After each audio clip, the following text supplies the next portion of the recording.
Ever since the iPhone 5S, Apple has claimed to have sapphire crystal as their iPhone camera lens. This includes the iPhone 6, the 6S, and even the iPhone SE. Sapphire crystal is a man-made material that is extremely hard and almost impossible to scratch with everyday objects, since it ranks about a 9 on Mohs scale of hardness, right next to diamonds. So it's a pretty big selling point when a company brags about using it. Tissot is another company that brags about sapphire crystal on their watches. It is even written right here on the back. So let's compare Tissot's sapphire hardness with Apple's sapphire hardness. These pics let me know where an object falls on Mohs scale of hardness.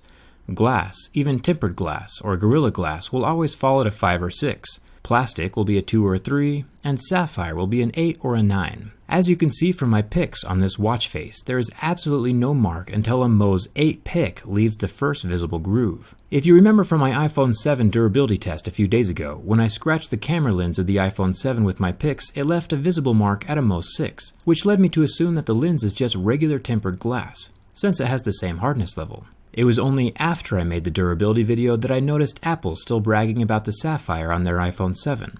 So I figured it was time to test all of the sapphire iPhone lenses. Now, full disclosure, this hurts me, even more so than snapping a phone in half. I'm a camera guy, so deliberately scratching a camera lens, even for science, is extremely painful. I retested the iPhone 7 and got the same result. A 6, a 7, and an 8 pic all leave their mark, scratching much sooner than sapphire crystal should scratch. The sapphire lens on the iPhone SE also scratched with a 6 and 7. The iPhone 5S showed marks at a 6 and 7, and even the iPhone 6 scratched at a 6 and 7. So we can easily conclude that each of the iPhone sapphire lenses are much softer than the Tissot watch face. At this point, I thought the case was closed, and I got ready to post a video saying Apple just isn't using sapphire crystal. But I grabbed a diamond tester that I have laying around and tested the outer glass surface, and bewilderingly enough, it tested positive for sapphire, which is strange because, as we've clearly seen, the hardness level does not match what sapphire should be. When I test the underside of the lens, the sapphire reading is much lower. Also interesting. I'll explain that in just a second. As you can see, when I test my Tissot watch face, it is off the charts in sapphire readings, but that is only because it is a larger surface area and easier for the machine to identify. Just for reference, this is a real sapphire. It's a pretty small stone, but still a level 9 on Mohs scale of hardness. This is just showing the mineral picks in action, as well as a control for the tester tool. So both companies claim to have sapphire, so why is there a difference in hardness? I looked at both my Tissot watch and iPhone camera lens under a microscope and found some interesting things. First of all, remember that this scratch on the watch happened at a level 8. We can see the damage pretty clearly under the microscope, the thin groove and the little chippings that permanently disfigure the crystal. But if we check the Sapphire iPhone 5S camera lens under the microscope, we can see something entirely different. Remember that this is the Mohs 6 line, this is the Mohs 7 line, and this crack here happened as I was lifting the lens out of the iPhone frame. The level 6 and 7 pics definitely did permanent damage, but under the microscope they look like small fractures instead of scratches. Still very permanent and still permanently disfiguring the lens, so it's pretty clear that we're working with two different qualities of crystal here. Now that we've seen this damage, let's figure out why Apple's lens starts to fracture at a Mohs 6, when it should be resilient to at least an 8 like on the Tissot watch, or a level 9 like we saw on the actual sapphire stone. So I checked Apple's patent for their sapphire information and found a few strange things. I will link this form down in the video description if you're interested in looking at it yourself. One of the very first things it says is that Apple's patent is related to thin sapphire laminates. Then down here it talks about laminating regular glass with a sapphire coating instead of having the whole thing be sapphire. Interestingly enough, because glass may provide cost savings over sapphire. It also specifically references camera lenses. So is that why the lens is fracturing? Maybe it's not solid sapphire. It could be just a thin laminate on top of regular glass because it would be more cost effective. I realized that in order to really analyze the lens before posting a video, I need some bigger toys.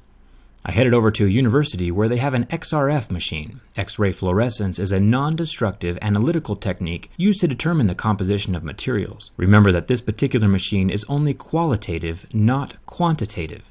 So it won't tell us the percentage of each element, just if the element exists in the specimen. When I tested the outside of the lens, I get a huge reading of aluminum oxide, which means that the lens is most definitely sapphire on the exterior. When I test the inside of the lens, I get no reading for aluminum oxide, but I do get a reading for silicon, which is an ingredient of glass.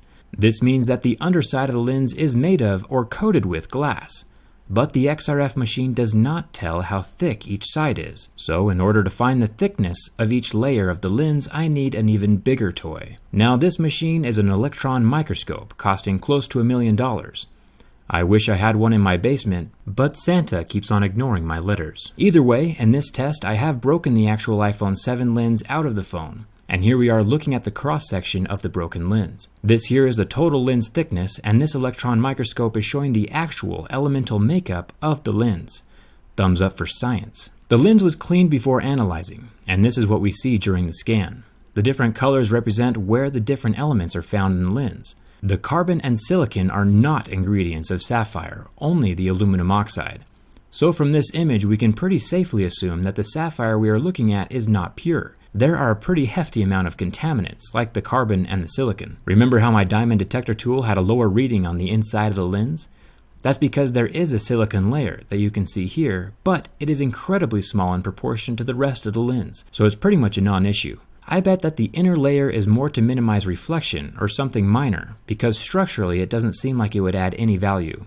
The vast portion of the lens is aluminum oxide. The graph here is quantitative, so it is giving us an accurate percentage of elements. Aluminum oxide, carbon, and silicon in this particular reading. Let's look at another segment. Remember that this side is the exterior, this side is the interior of the phone, and this is the profile of the crack. It has an incredibly thin coating of something on the inside of the lens, niobium and silicon. Niobium improves the refractive index of optical glass, allowing for thinner and lighter lenses, so it looks like that particular element is intentional. The majority of the lens body is the aluminum oxide, which is what we call sapphire, but we still have quite a bit of carbon, and that's the main impurity. Here is the quantitative graph again. The carbon is still a decent sized chunk. The niobium and silicon are just on that very tiny inner layer. Now let's take a look at the elemental analysis of the sapphire crystal on my Tissot watch. The only two elements found on the surface of the watch in the scan are aluminum and oxide, no carbon impurity. Also, the ratios of the Tissot sapphire are very different than the Apple sapphire.